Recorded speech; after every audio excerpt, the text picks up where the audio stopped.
கிறிஸ்துவுக்குள் பிரியமானவர்களே, இந்த காலை வேளையில் ஆண்டவர் சொல்லுகிறார், அவர்கள் உன்னை விசாரிப்பச்ச சீயோன் என்று சொல்லி உனக்கு தள்ளுண்டவள் என்று பெயரிட்டபடியால். மனிதர்கள் நம்மை விசாரிக்காமல் இருக்கலாம், மனிதர்கள் நம்மை தள்ளுண்டவள் என்று அற்பமாய் எண்ணலாம். ஆண்டவராய் இயேசு இந்த நாளில் உங்களை பார்த்து சொல்லுகிறார், நான் உனக்கு ஆரோக்கியம் வர பண்ணுவேன், உன் காயங்களை நான் ஆற்றுவேன்.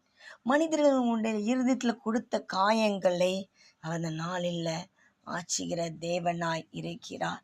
உங்கள் வாழ்க்கையில் ஆரோக்கியத்தை கொடுக்கிற தேவனாய். ஆரோக்கியம் என்று சொல்லும் பொழுது வியாதினால் வருகிற பிரச்சனை மட்டும் இல்லை, சரீரத்தில் சில மனிதர்கள் உண்டாக்கின காயங்களை ஆற்றி அவர் நம்முடைய வாழ்க்கையில் சோர்வை நீக்கி ஒரு ஸ்ட்ரென்த்தை அவர் கொடுக்குற தேவனாக இருக்கிறார். ஆகவே நீங்கள் கவலைப்படாதுங்க.